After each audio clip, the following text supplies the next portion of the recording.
라디오 텐텐 기도입니다. 오늘 날마다 죽기로 큐티 본문은 누가복음 6장 12절에서 26절 말씀입니다. 누가복음 6장 12절에서 26절 말씀입니다. 오늘 본문은 예수님이 기도하신 후에 12제자 세우시는 내용이 기록되어 있습니다. 첫 번째, 예수님의 기도 모습. 먼저 예수님의 기도 모습을 살펴보겠습니다. 12절 말씀. 이때 예수께서 기도하시러 산으로 가서 밤이 새도록 하나님께 기도하시고, 예수님이 산으로 가셔서 밤이 새도록 기도하셨습니다. 예수님도 중요한 문제 앞에서 이렇게 기도하신 것입니다. 기도는 쉬운 일이 아닙니다. 밤이 새도록 기도해야 하는 어려운 일이 되기도 합니다. 예수님은 자신을 반대하는 세력들의 압박을 보면서 제자들의 필요성을 절감합니다. 예수님 당신이 십자가에 달려 돌아가신 후 당신을 대신해 복음 전파의 사역을 감당할 제자 세워야 함을 느끼신 것입니다. 그래서 누가복음 5장과 6장에서 계속되던 바리새인들의 압박 가운데 오늘 본문에서 제자들을 세우고 계십니다. 그리고 그 일을 위하여 밤을 새우며 기도하십니다. 예수님의 기도 모습을 보며 배우게 되는 기도의 교훈이 있습니다. 그것은 기도는 노동이라는 것입니다. 기도는 땀이고 눈물이며 애씀이라는 것입니다. 성도님들 중에 기도에 진전이 일어나지 않아 고민하는 분들이 계십니다. 그분들에게 드리고 싶은 권면이 있습니다.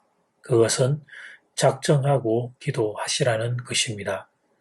시간을 정하고 마음을 다해 기도하시라는 것입니다. 그럴 때 기도가 깊어지게 됩니다.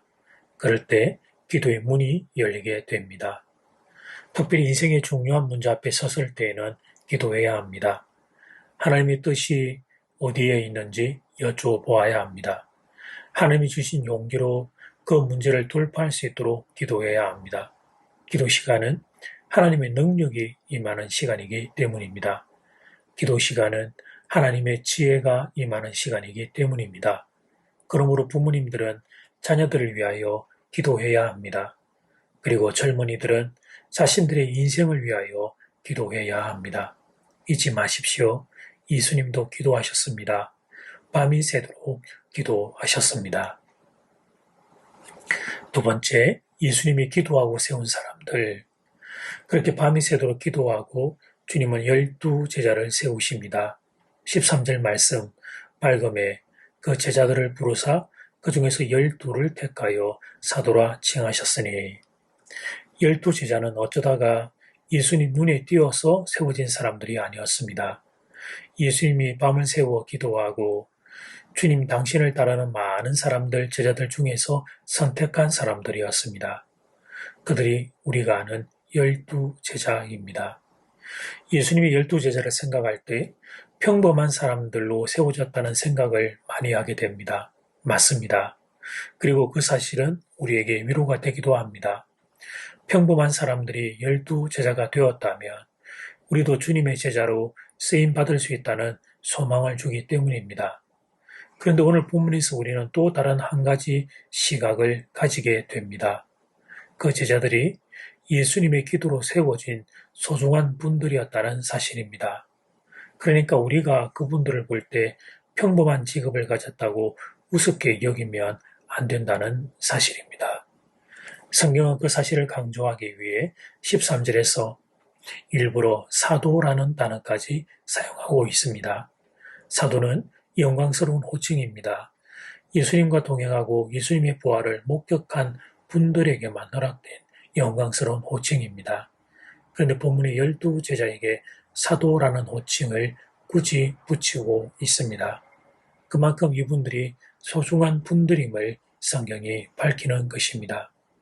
본문의 교훈은 교회 직분자를 어떻게 대해야 하는지 가르쳐 줍니다. 직분자 자신은 겸손한 마음을 늘 간직해야 합니다.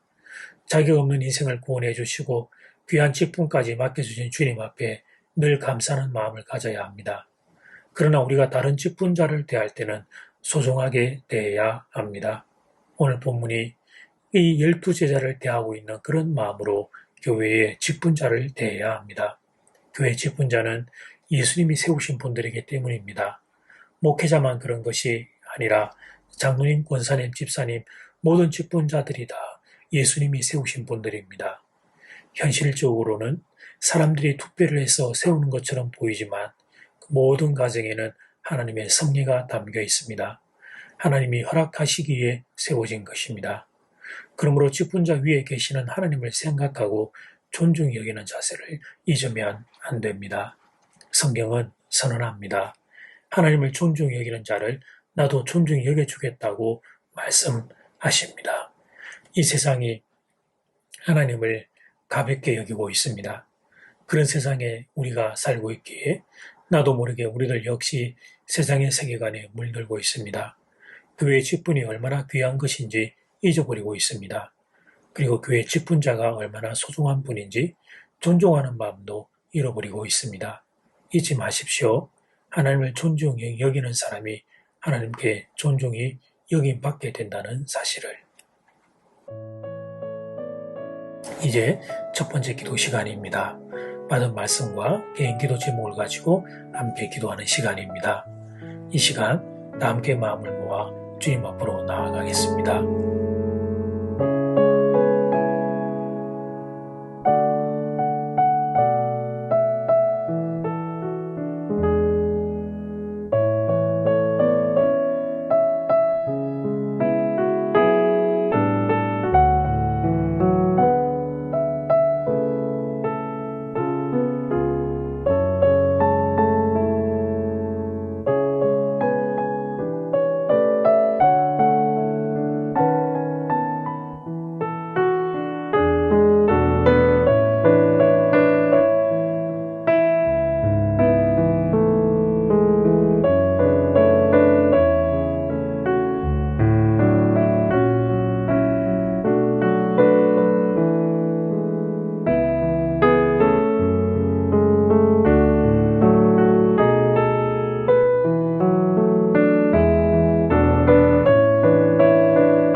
이제 두 번째 기도 시간입니다. 장한 1번 예수님의 기도 모습. 예수님을 통해 기도를 배웁니다. 땀과 눈물과 애씀이라는 걸 배우게 됩니다.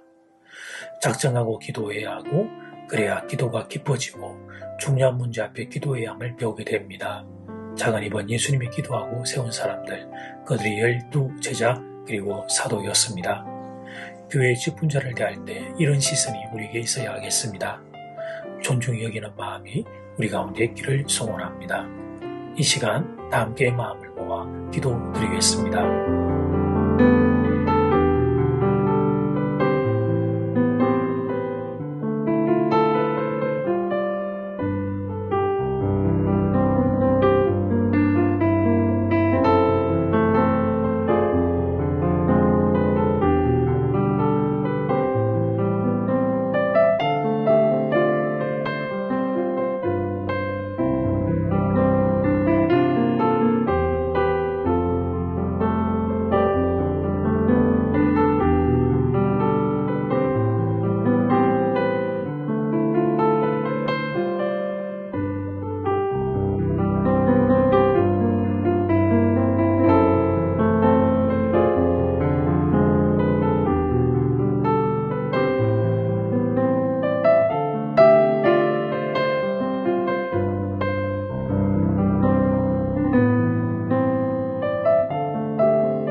예수님의 기도 모습을 배우겠습니다.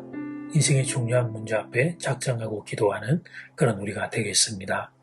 하나님, 우리의 모든 성도의 기도가 깊어지게 기도의 은혜를 더하여 주십시오. 하나님, 12제자가 사도로 예수님이 기도하고 세운 소중한 분임을 성경이 우리에게 보여줍니다. 교회 직분자를 대할 때 이런 시선을 잃지 않게 도와주십시오.